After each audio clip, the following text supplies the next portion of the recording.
Hey, what's up, everyone? Thanks again for joining in on another podcast episode. Today, we have a really fun one for you. We're going to be talking with Braydon Bringhurst, who is an awesome rider from here in Boise, Idaho. He just made a movie called 8,600 Feet this past year, which has done really well. It's at almost 1 million views on YouTube, and it is a story of him trying to climb the Whole Enchilada Trail in Moab, Utah.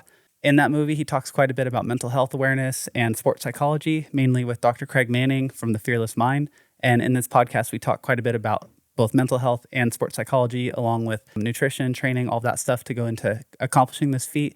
And we talk a little bit about what it's like to be in the industry now at the end of the podcast as well. The first 15 minutes of the podcast, there are some kind of heavier topics. And then the last 45 minutes or so, it's a lot more light and talking about the bike industry and stuff. If you're interested in checking that out before you listen, in the description below, we'll have everything kind of chaptered out. And yeah, thanks again for watching. And thanks to all of our sponsors for supporting us in this journey. And without further ado, here's Braydon Bringhurst. So for people that maybe haven't met you yet or don't know your story, I mean, in the movie, you do a great job outlining it and kind of telling your whole life story, which is really great.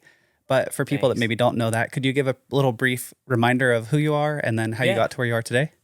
Was born in Salt Lake and then, kind of grew up a lot in Utah. And then in 2001, when I was about 12, moved up to Boise, Idaho. And one of the sports that I really loved was BMX. And so I did that. You were a really good BMXer and a skier as well, right?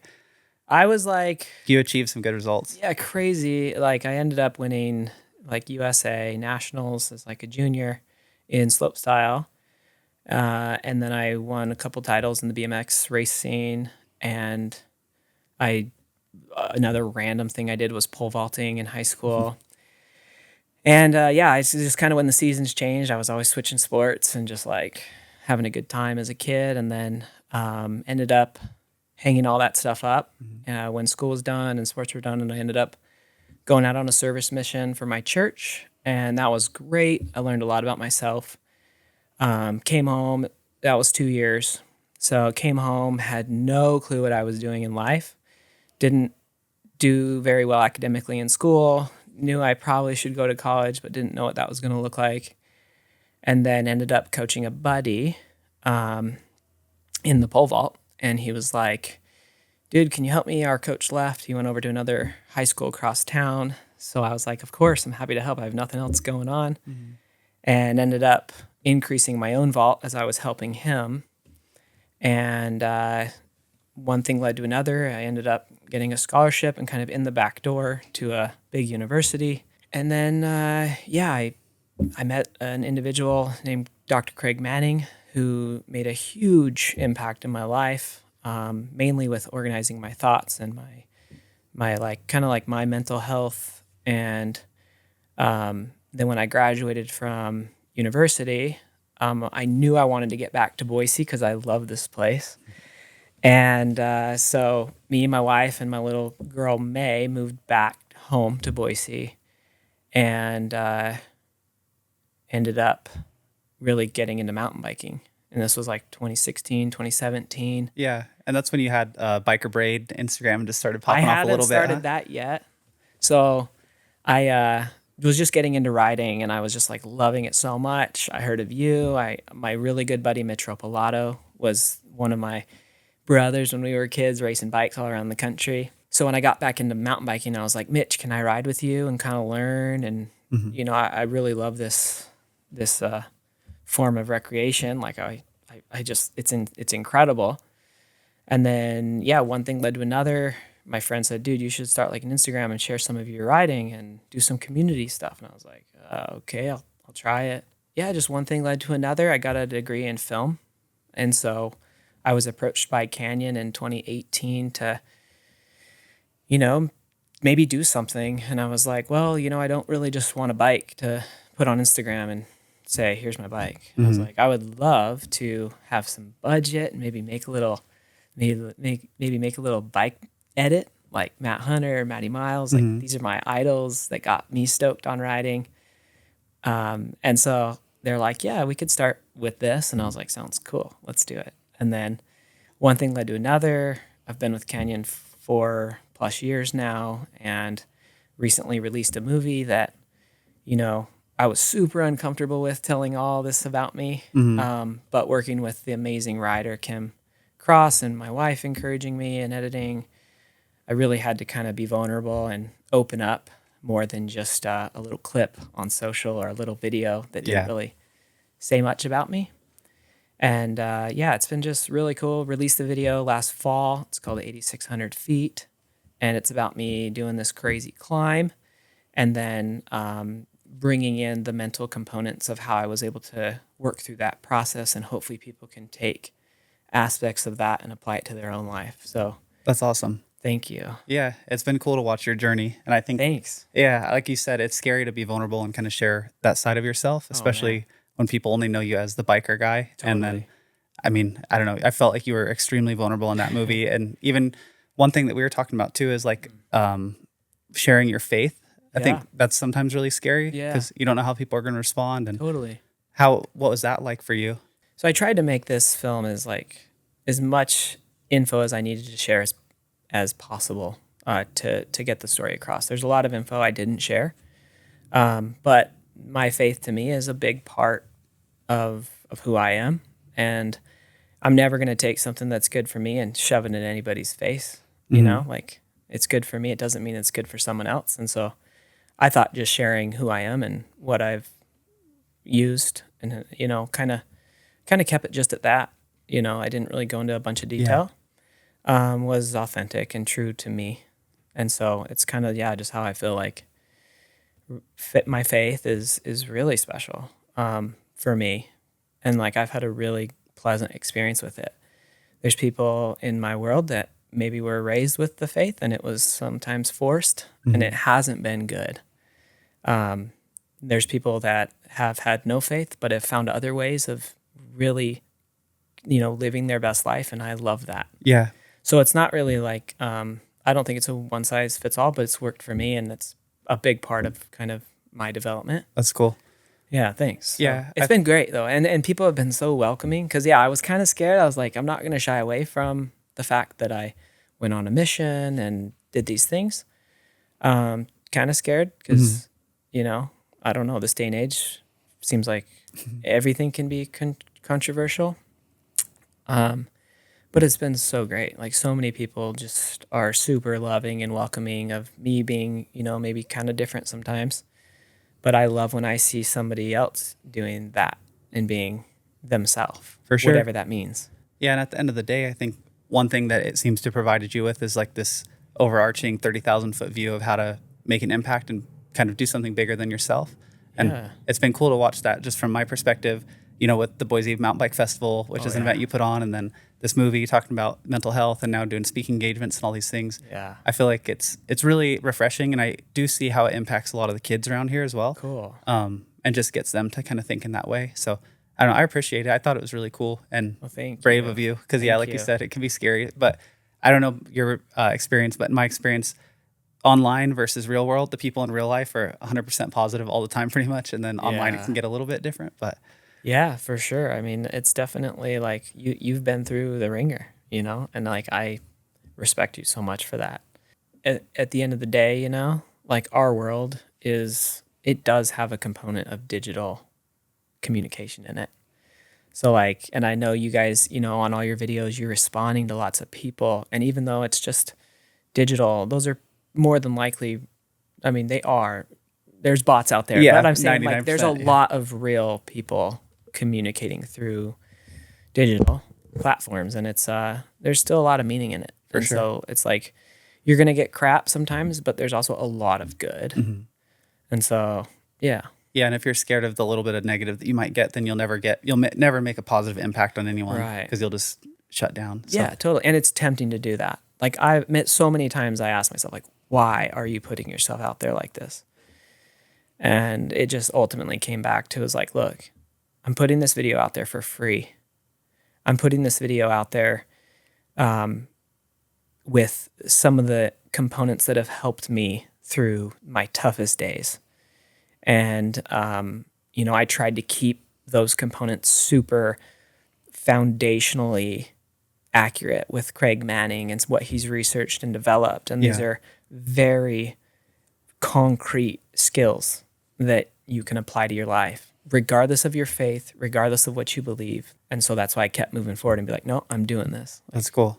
Yeah. It was scary though. You're right. And you have Yeah. we have one of Craig's books here that Yeah. April actually bought and read. So Yeah. Where do I show this? you can show it on that one. Yeah, right there. Craig Manning, The Fearless Mind. Yeah, I was curious about that because essentially was that someone that you met through BYU when you're going to school, and then Yeah. he became a mentor and Totally. Yeah, exactly. So when I got to BYU, I was incredibly overwhelmed. Like I barely got into that school, and it's a pretty competitive academic school.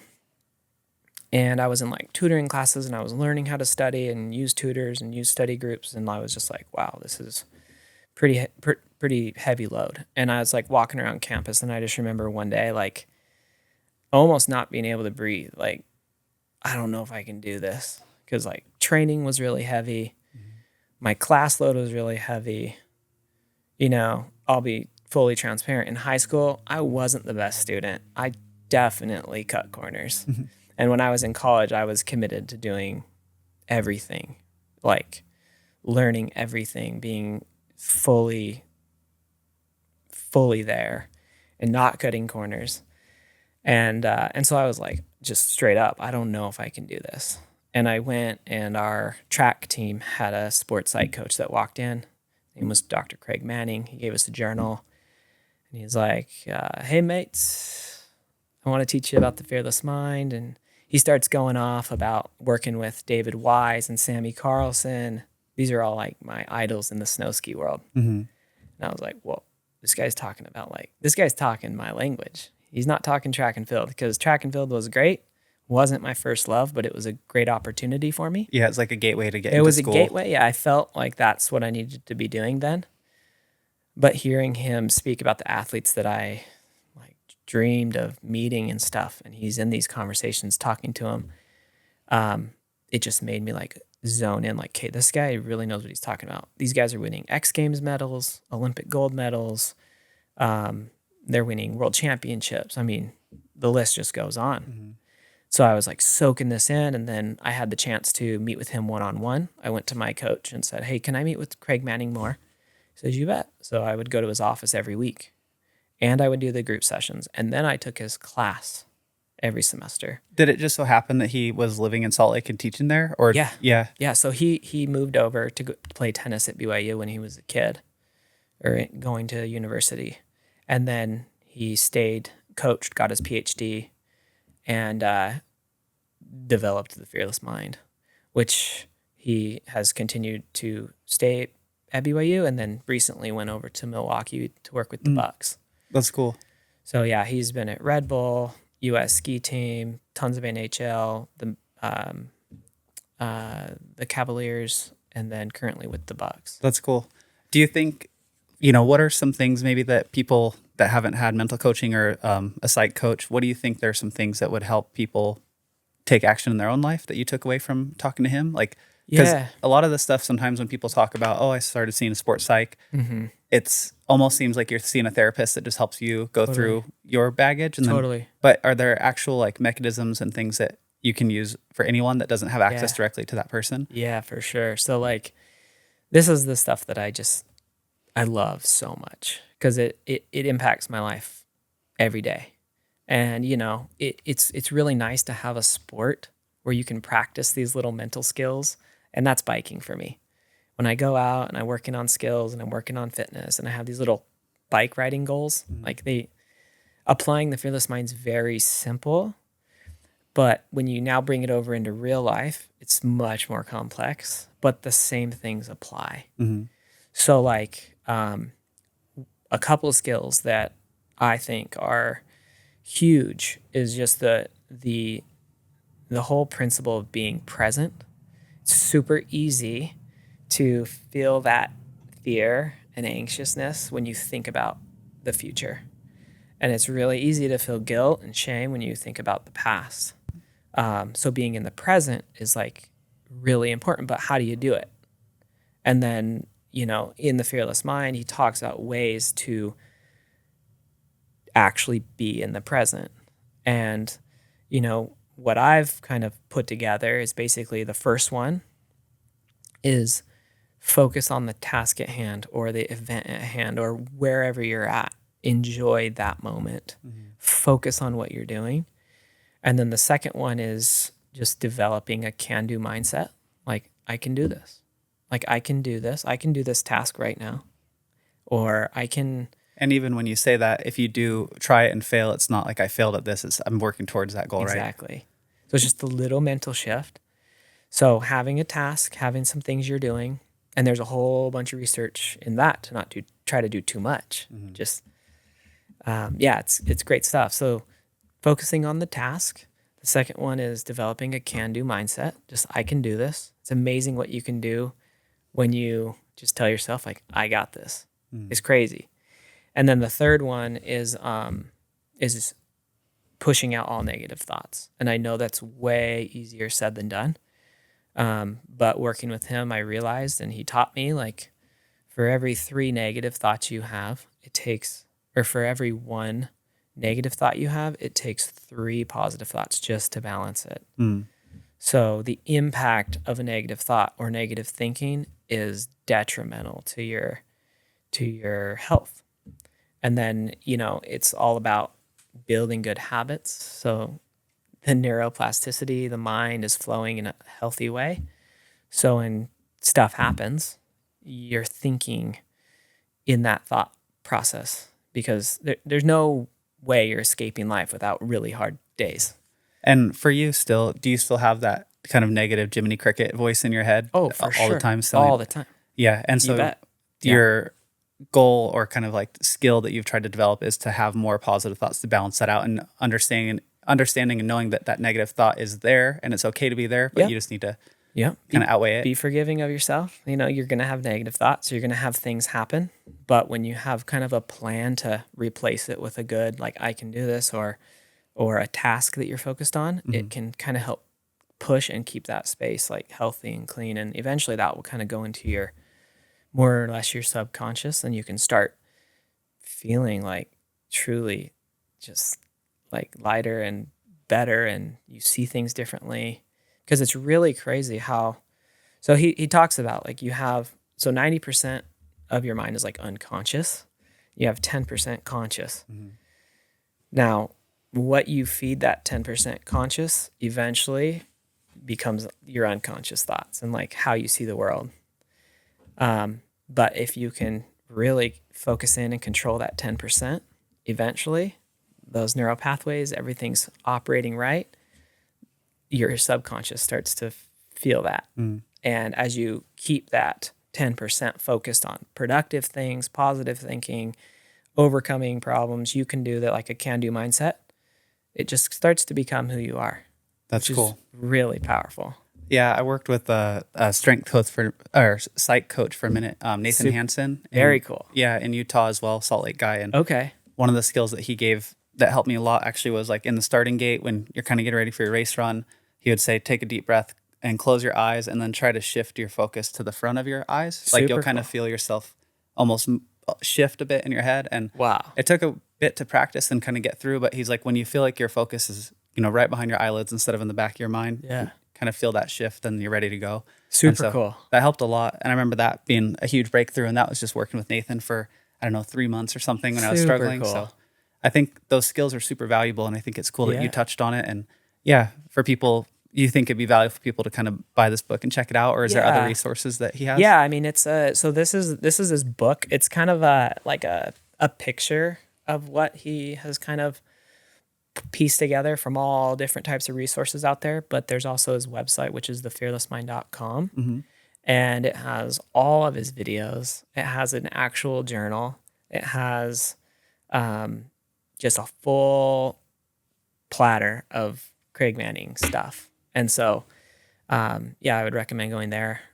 He's not really, I want to get in there and do what I can. He's got some big plans with the company, but up to this point, it hasn't really been pushed or marketed a lot. And so, thefearlessmind.com has basically everything in there in video form, and there's a full workbook with it. It's amazing. That's awesome. Yeah. That's cool. Yeah, I think a lot of times people that hear this stuff, they think that people like yourself, you're able to completely eliminate all negative thoughts and it's just all positivity and all positive. But I think understanding that those negative thoughts are still there, it's just understanding that they don't affect you in the same way that they may be used to, and it's okay to have them, but it's okay to let them go through and let go. Yeah, it's totally like, yeah, it's totally natural and normal to have negative thoughts or just like see the world in a different way for a second.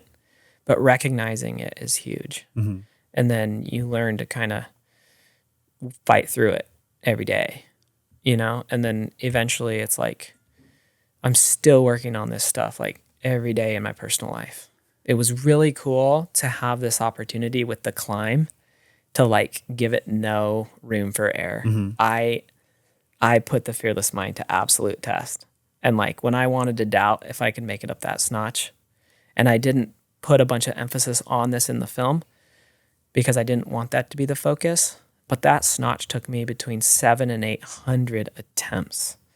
And there were so many times when I was like, I didn't say it, but I wanted to say like, I don't think I can do this. Yeah. But Greg, Nicole, Kim, Kyle Mears, like they were like, of course you can do this. And like the importance of having people around you that maybe believe in you sometimes more than you believe in yourself is huge. So it was just like a really cool synopsis, little snapshot of like hopefully life for me, you know, like realizing how important people are around you, believing, doing the best you can. Yeah. That's cool. I guess it'd be fun to get more into that climb as well now and kind of the movie. Yeah. When you set out to do this, was it always the whole enchilada that you had in mind, or was it ever any other trail or route, or was it just this one, like from the day one? Yeah, you know, so my good buddy Kyle Mears, he's down there in Moab, and like I would love to go ride with him, and he kind of just has this vision of riding that I just try to figure out. He's really kind of like old school, like surf mentality of just riding the land up and down and around and creating flow everywhere. So I just really respect Kyle, and I would go down there and ride with him. And oh, sorry, You're good. I would go down there and ride with him, and he would be like, "Hey, Braydon, you know, let's go over here. I want to show you something." And I was just like, "Yeah, let's go. I'm just happy to ride, whatever." And he'd kind of challenge and be like, "Hey, try this."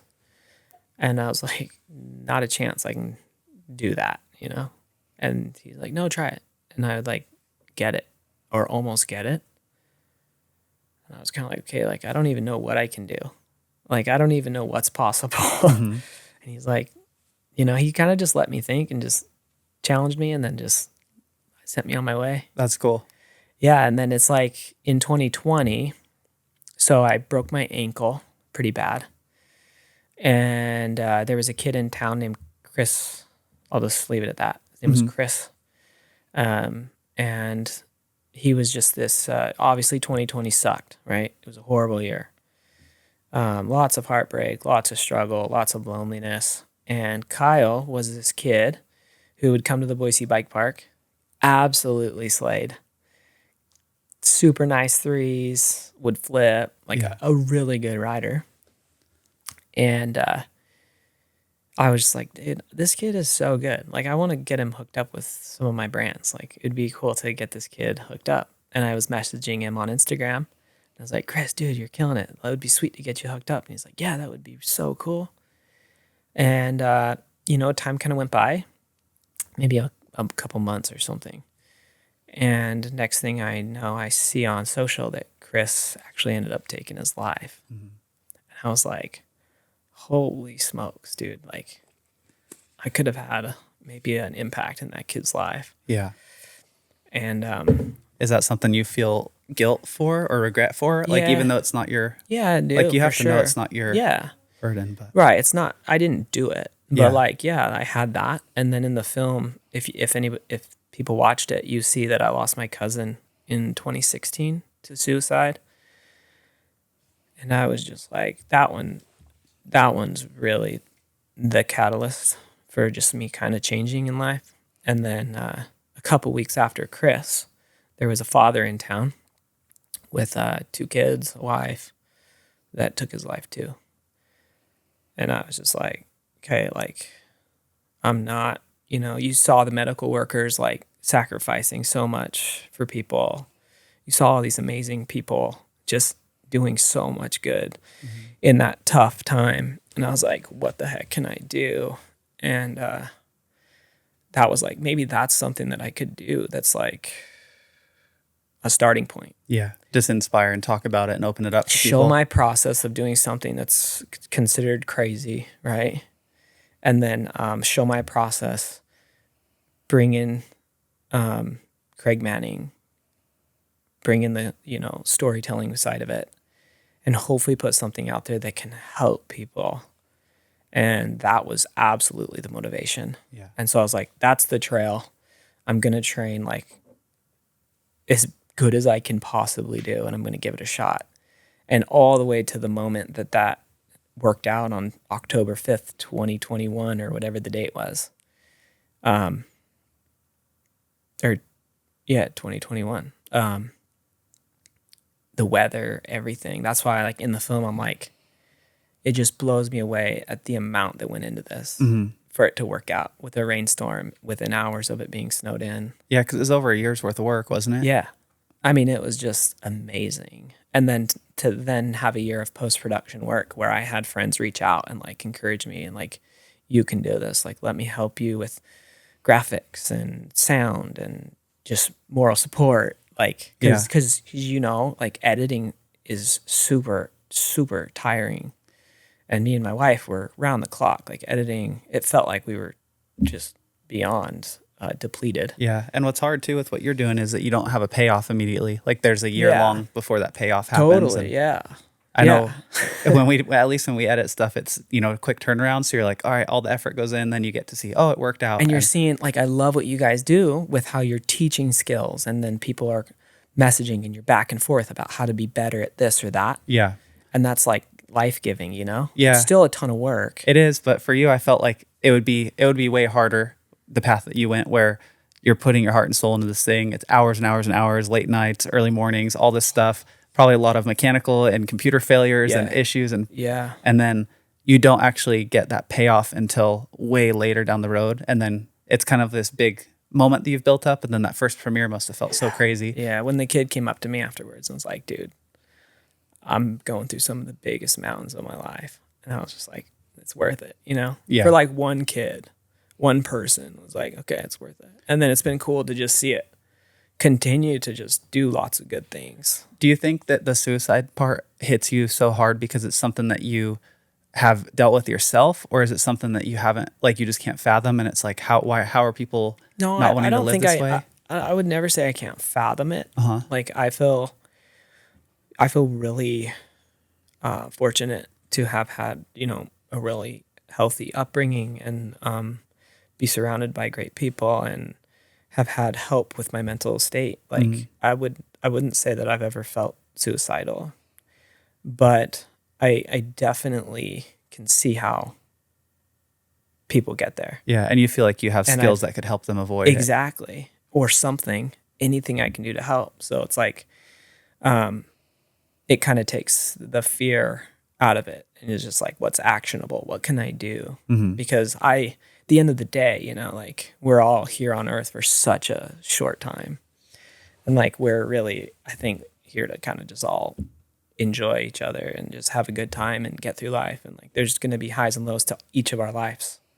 So it's like, for you, it was a rough while back. You went through some really tough times. Well, I guarantee who you've become, you're going to be able to, when somebody else is going through a low, you're going to be able to help them.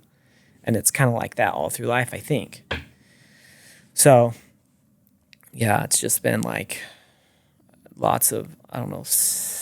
Yeah, it's hard because I see like what you're doing, and like my mom has tried to commit suicide a couple times throughout my life, and it's hard because I see what you're doing, and I see the skill sets and the mental coaching and these things that are attainable and they're teachable and trainable, and then it's like society doesn't really focus on that, and it's like, here's a pill.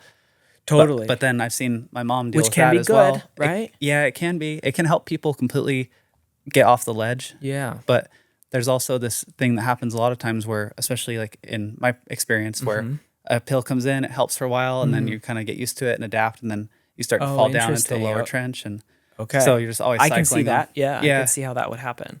Yeah, it's hard. And then one thing with skills like this, it's a foundation. And so then like that foundation, even if you kind of build up and you crumble, like you still have the foundation and you can build yourself back. And Yeah, totally. Absolutely. And like that's my hope that people can learn that stuff. And I hope truly, like I hope that these resources, this information is like widely spread and shared, because right now it's like hush. It's not, it's like mental health, but what does that mean? Yeah, I respect what you're doing a lot because I think Thank you. you have the ability to help a lot of people, and I know that for at least myself, mountain biking was kind of the intro to this sort of thinking. Cool. And like I always tell April, the thing I loved about mountain biking is that you can try something a bunch of times Yeah. and fail, but then like eventually you get it. Totally. And it teaches you that, all right, even if today sucks and tomorrow sucks and the next day sucks, like one day it'll be good again. Totally. And I think that's a huge life lesson, and that's why I love the sport and want to help share it with people. And then I think Amazing. you're kind of combining even more into it, which is awesome. No, I think it's just like you can just like, I love like what you said, like you love sharing your passion with others, and with all the lessons and teaching and stuff you're doing, like that's helping people enjoy the sport more and safer. And like it's really building the sport, and it's keeping people that are finding the joys of cycling there, and that's just better for every aspect of riding. So Yeah.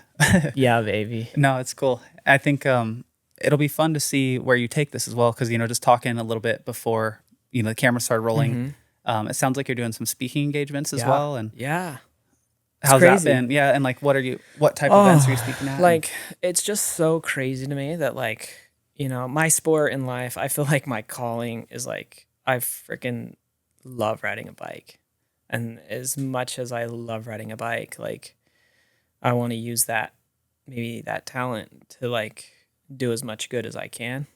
As weird as that sounds, like riding a bike to do good in the world. Yeah, but like from the outside, some people will try to poke holes in it and say, you could be doing more. But I think totally one thing that you taught from a young age too is that little kids and like even adults, they look up to people that they admire. And so when you do these skills and you do these techniques and you're doing all these like tricks and climbing the whole enchilada, it builds a little bit of credibility that then people kind of listen to the words you have to say, and it makes the messaging that you have resonate a lot more because you can see it in action, and it's not someone talking from the bottom; it's someone from the top saying, "Hey, that's like, cool. This is how you can get here nice. Too." That's super nice, and I guess that would be kind of my hope, to use that talent of being the best rider that I can be. That I've worked. I know I started riding mountain bikes in 2016, but I have been developing who I am. I was 4 years old. Yeah. On the BMX in the front yard, and the other sports. And so using this now to, hopefully share this message feels like maybe one of my purposes. And so, I got asked to go down and talk to all the leadership for the fire and rescue down in Utah. And that was so humbling. But it was really cool to get in there and talk about the mental health practices, the tasks, the actual actionable things that help me. And then lots of the NICA, like I'm doing a fundraiser over in Ketchum here on June 6th.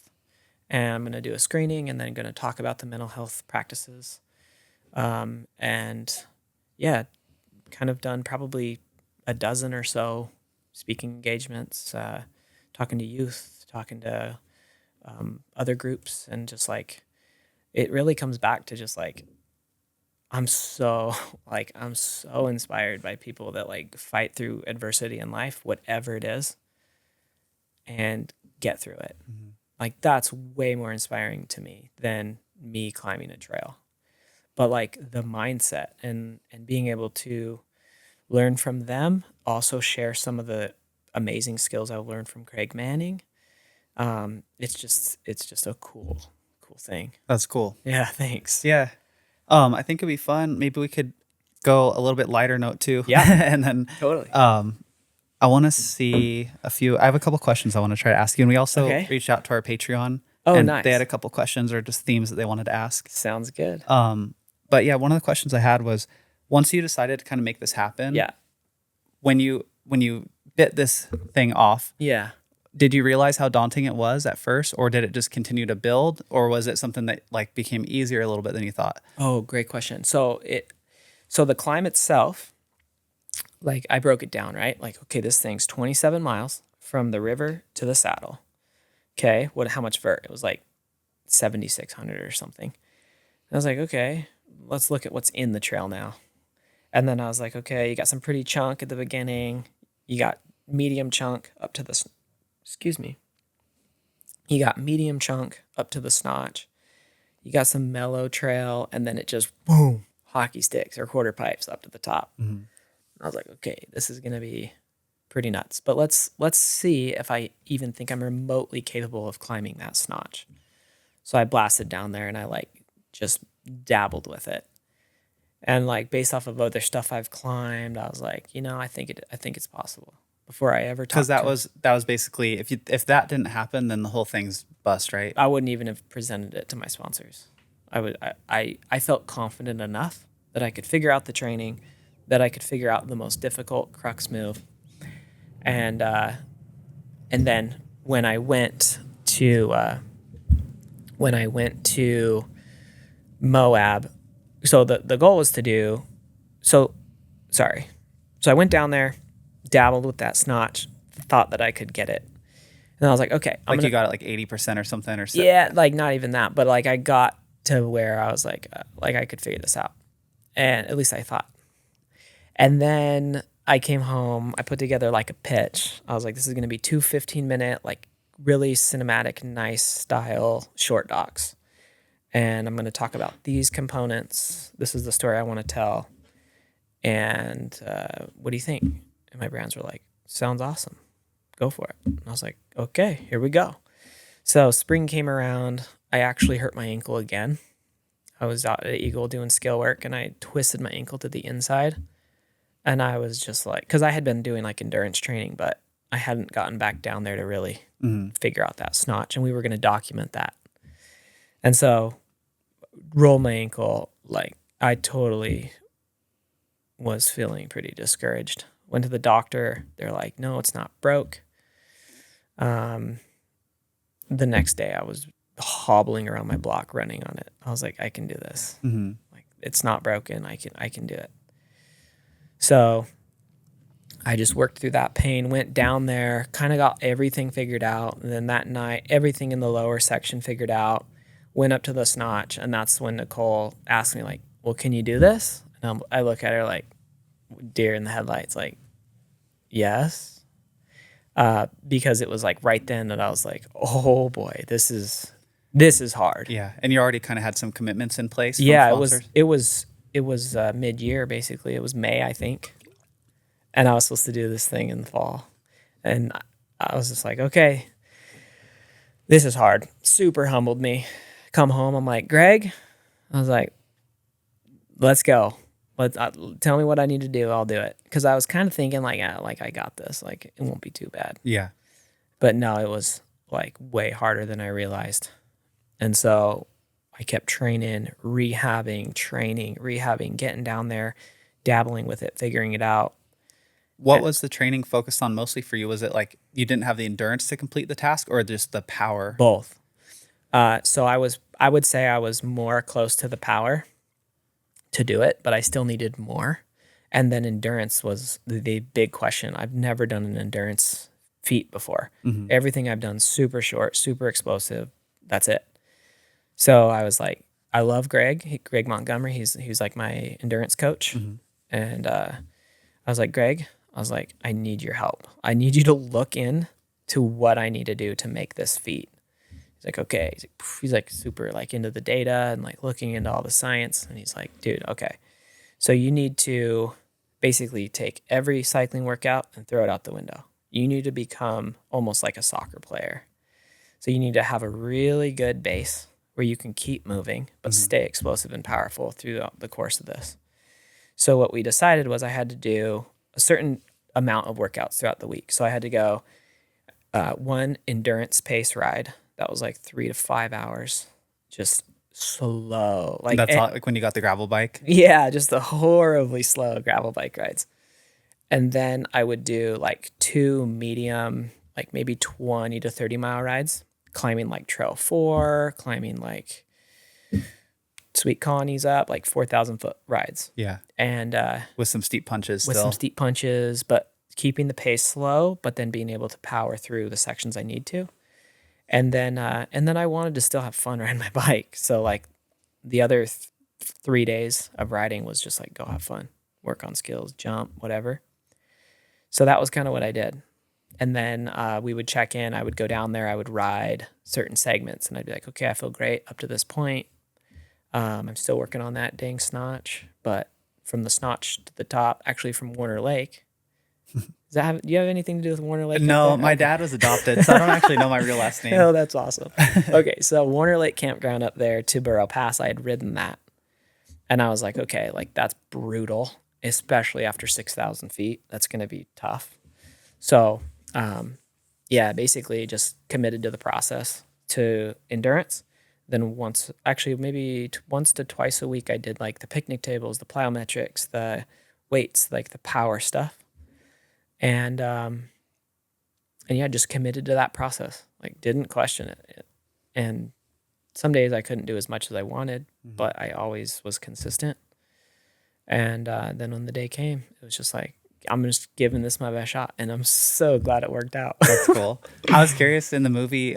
It looked like you guys started kind of later in the morning. Yeah. Maybe was that like did that just happen? Planned. Or yeah, like because you finished so late in the night too. Yeah, for sure. I mean, I didn't think it was gonna take that long. I definitely didn't.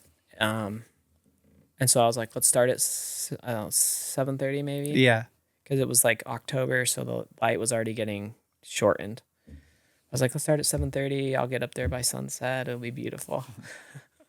And then it was like that first like section where I turned the corner and I just was banging my head against the wall in the snaggle.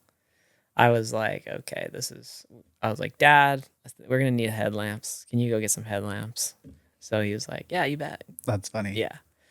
So yeah, we kind of planned it like more chill morning, also in the back of my mind, I'm like, I'm directing this thing. Like we need light to shoot it. Like we need. Yeah, you can't have like just darkness. Like we got to show like especially for the beginning, right? Yeah, it's a big part. Yeah, people kind of buy into the movie by the end if the light's not that great, but at the beginning of the movie, yeah, if the light's not good. Exactly. So it worked out just like perfect. That's funny. Yeah. Did you feel yourself through all that training? Could you feel yourself getting stronger?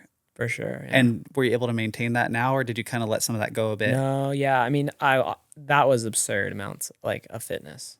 Super dynamic, super specific for that.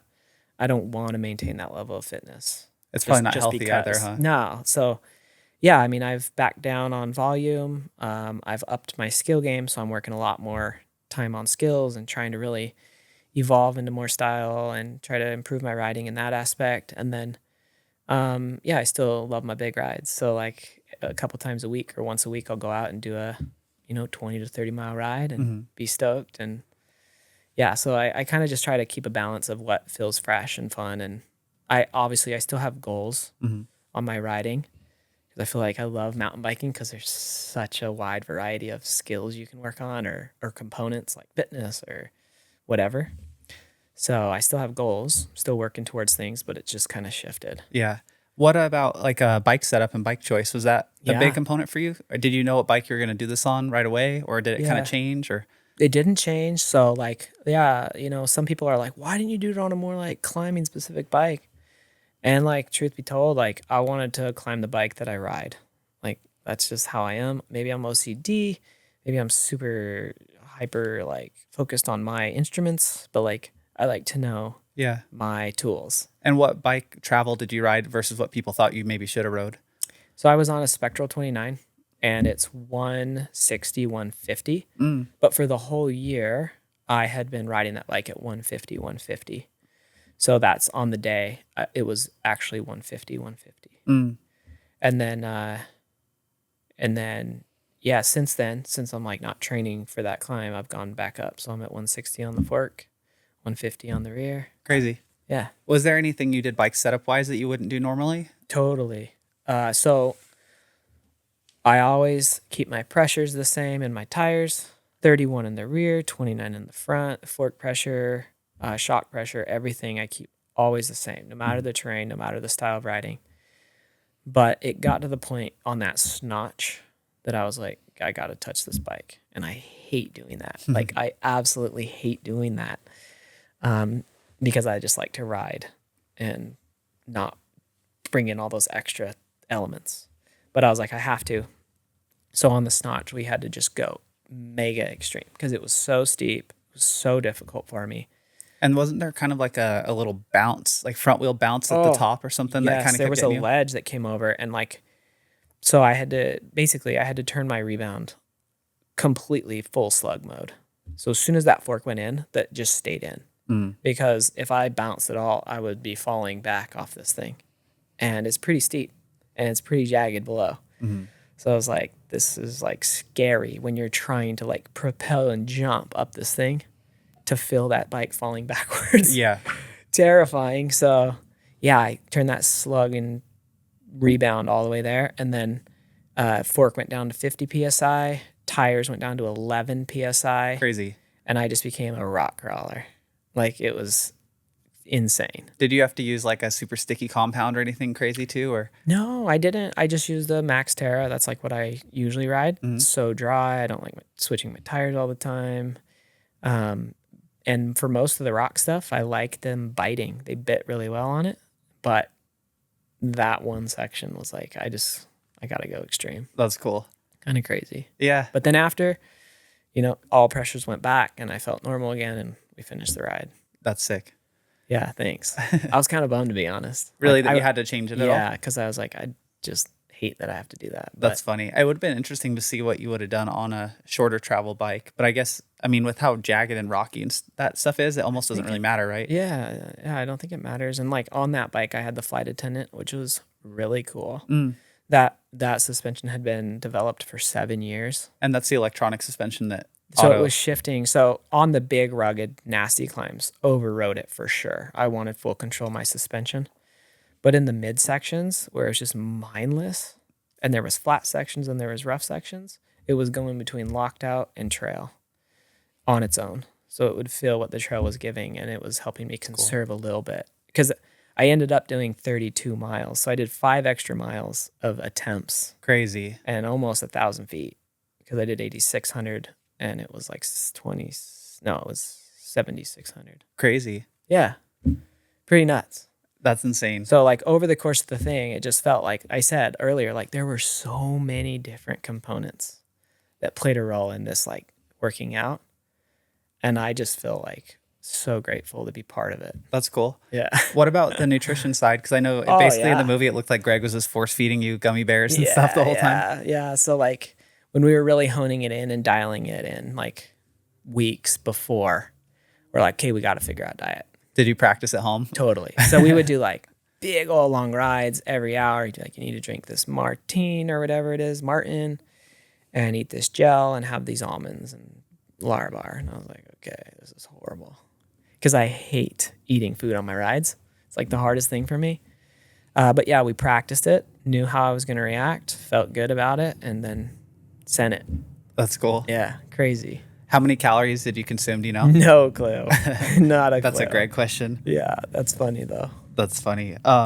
April had a question about climbing that she had on here. Oh yeah, because you recently did a climbing vid. I have it written down, so I'll probably just read it. Sounds great. Yeah, let's hear it. So climbing is my biggest weakness on a bike and the part that I struggle with the most mentally. I'm curious what your feelings are on climbing.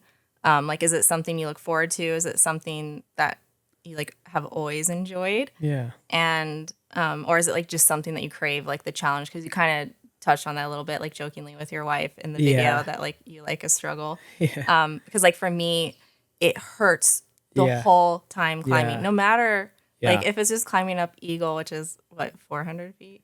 I don't know. Something like that. Yeah. I know what you mean though. Yeah. Like it's not very much, but it hurts. Like anytime I'm pedaling, it just hurts climbing up.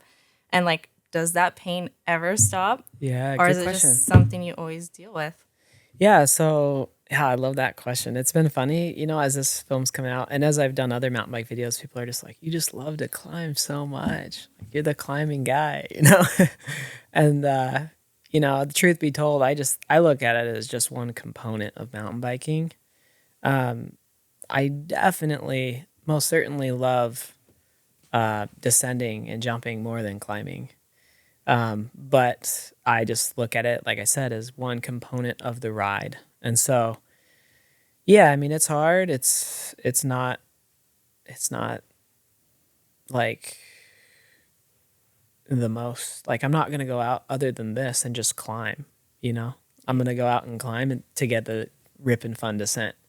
And it kind of like, I don't know if you've ever been into like running, but my wife's a runner. I absolutely struggle so bad with running, but I've done it a few times and I get this thing called runner's high where like you get to a point and your mind just like explodes. You feel all this crazy endorphin rush. Like you feel so good. Like I could do anything.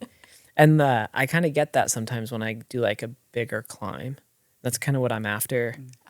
When do you usually, how many miles in do you usually hit a runner's high, or how many miles in like riding? I would say probably close to like 1,800 to 2,500 feet of climbing. But everything before that just kind of sucks. You just like, I go really slow. So I don't ever try to carry like a fast tempo. If I'm with people that want to go really fast, I'm like, hey, I'll just see at the top, have a good time. Wait for me if you would be so kind. And then like, you know, once I get up there, I'm super happy and stoked. But it wasn't like, if I had to sprint up the climb and stuff, I wouldn't mountain You're not a bike. cross country racer. I'm not, and all the respect in the world. Like it's super impressive, but that's not fun to me. That's funny. Yeah. And then kind of on last chapter of the podcast, Yeah. I want to ask you a little bit about what it's been like becoming a part of the industry, Yeah. and working with sponsors, Okay, and yeah, working yeah. with Canyon, and kind of what was it like on the, standing on the outside saying, I want to do this and I want to be a part of it, and then getting into the industry, meeting all of these people that you probably always looked up to, and then working Yeah. with the brands. How's that been? Oh my gosh, it's been, my experience has been really, really cool. Like, obviously, all the different characters out there in the bike world, like, I see the value. I feel like coming from where I came from, getting into the sport at 28 or something, like, I see the value in all these different ways. I totally see the value of, a brand investing in, X or Y or whatever it is. Yeah. And like Free riders or downhillers everything. or Yeah. influence. I see the value, and I never went into this process thinking I want to make money. I've gone into it thinking like, I feel so much love and passion for this, and I love helping people enjoy this as well. And so as I've been like kind of working in with brands and feeling that all out, like I try to align with brands and people that kind of have that same passion, and you can feel it, when you're with certain riders, you can feel their passion for riding. And when you're with certain people in the industry, you can feel their passion for the product or whatever it is, or their coaching business, or, you know what I'm saying? Yeah. You can just feel passion, and you can feel true authenticity. And it's kind of in general population, when you're around people that maybe don't have something that's passion or like passion driven, Might like be this. hard. Yeah, it's kind of sometimes hard to Yeah. feel that. Yeah, you can probably kind of gets probably pretty confusing. Yeah. So like in the bike world, it's just like I know why I'm doing this. And like I've never gone to my brands and been like, I need this amount. I don't even know where to start. I just been like, please don't take advantage of me. Like, please just allow me to keep doing what I'm doing. And let's keep working together. And like, this is super fun and exciting, and just full transparency. If this isn't working, you don't have to support me. Yeah. Like there's nothing, I'll go do something else. And let the work speak for itself. Yeah, almost. no problem. I'll go do another job. And so, I mean, I guess that's kind of how I approached it. And then it's just been so cool, like to get in with these brands and start working with the engineers and developing product and like testing product, and just getting more involved with more passionate people. That's cool. Plus, the everyday folk that is just getting into riding and just started mountain biking last week, and teaching them skills. And like, I just love, like I'm doing a clinic on Saturday for my neighborhood, pump track skills clinic. Cause, why not? Yeah, all the little groms will Yeah, show. it's just so fun to watch people enjoy the sport, and That's then it's cool. fun to be in the industry and be working with like-minded people, and kind of like the fearless mind stuff. You know, if there's people that I feel like that's not the case, like I just don't pursue anything with those people. Like, and I feel really fortunate where I'm at and what I'm doing. I feel like I work with a lot of passionate people, and it's just continuing to work. So That's cool. It's crazy. Do you feel like with what you're doing now, do you feel yourself pulling in any direction as far as like the content you are going to create? Are you still going to focus on Instagram stuff? Are you going to do more YouTube or long form or Yeah, like that's a great documentaries question. or? You know, I feel like I don't really know the answer. I think social media is like a really powerful tool to engage with people and connect with people. And so I think that would be foolish to stop doing social media. Maybe what I share, like personally, what I share on social media might change a little. Like I'm gonna do a post here soon about just like mental health and like talking about the skills that have really helped me. And then obviously I love a good old shred it every now and then. But yeah, like I'll continue to use social media for sure. Continue to just, I'm really enjoying the public speaking stuff and getting involved with the local groups and like, Do you feel like your skills are getting better with public speaking and stuff as well, yeah, just through practice? it's a fun challenge for sure. It's like anything else. Like I was super intimidated and scared. And then as I put my thing together and practiced it and then did it a few times, it's like, oh, I feel like I can keep doing this. That's cool. Yeah. So just working with the brands, like in the development phase, and you know, Yeah, I always I see, just got to pace myself too, because it's like I love what I'm doing so much that it's, and the festival, right? The Boise Mountain Bike Festival. I'm just like, I could go around the clock doing this, but I'm gonna fry up if I do it too hard. for sure. So I'm like pacing myself and, you know, kind of enjoying like this has been amazing. This is That's super cool. fun. I'm going to go do a good ride tomorrow. Doing all kinds of setup and preparing for the festival in a couple weeks. So yeah, I'm just trying to like pace myself. That's awesome. Yeah. Thanks. Yeah, well, cool. I appreciate you coming and making some time for this. And It's an honor. is there anywhere that people should kind of like look out for you, or, you know, what's the best way to watch a movie, things like that? Yeah. So right now it's still on YouTube, and it's going to stay on YouTube forever because that's how we want it. But it's also going to be put into we're applying to the Free Hub Film Festival, Sundance, Banff, all the film festivals. And then we just got additional licensing from the music. So hopefully we can be getting this on some video on demand services and Like Netflix and stuff? yeah, and just keep, you know, sharing the message and doing as much good with mental health components that we can. So yeah, that's on there. I mean, I have an Instagram, Braydon Bringhurst, and people ever have questions about this stuff or writing or whatever, feel free to send a message. I'm usually Try to respond able as to much as you respond can, as yeah. much. Yeah. So yeah, totally. Yeah, keep it up, Braydon. It's been cool to watch your journey, and I Thank think it's you. fun to see the impact you've made, especially not just locally, but everywhere. And even when I go to Likewise. my hometown, all little kids are like, "Oh, do you know Braydon?" Or, you know, they try to that's climb so stuff, so it's nice. kind of cool. Oh, that's super nice. Definitely mutual feeling. So thanks for all you guys are doing. I love seeing your coaching videos. I always send them out to people. They're like, "Do you do coaching videos?" I was like, "I need to." But honestly, there's some really good videos. Check these out. And like, if you ever have questions, Yeah, more than happy to answer. that's So cool. just keep crushing it. Sweet. Well, yeah, thanks again. Yeah, thank you. Thanks again for listening to this episode of the Ride MTB podcast. We hope you really enjoyed it. It was a fun one to make, and it was just awesome getting to talk to Braydon. I'm super proud of him and his family for everything they've done lately, and it's just been cool to kind of watch his journey. We just want to say a huge thank you to all of our Patreons and sponsors who kind of make this all possible. Thanks to Jensen USA, Stan's Wheels, Schwalbe Tires, Fazari Bikes, Feedback Sports, Laser Helmets, Shimano Components, SR Sun Tour Suspension, Tasco Clothing, and Project Filter. Without you guys, none of this would be possible, and we really appreciate your support.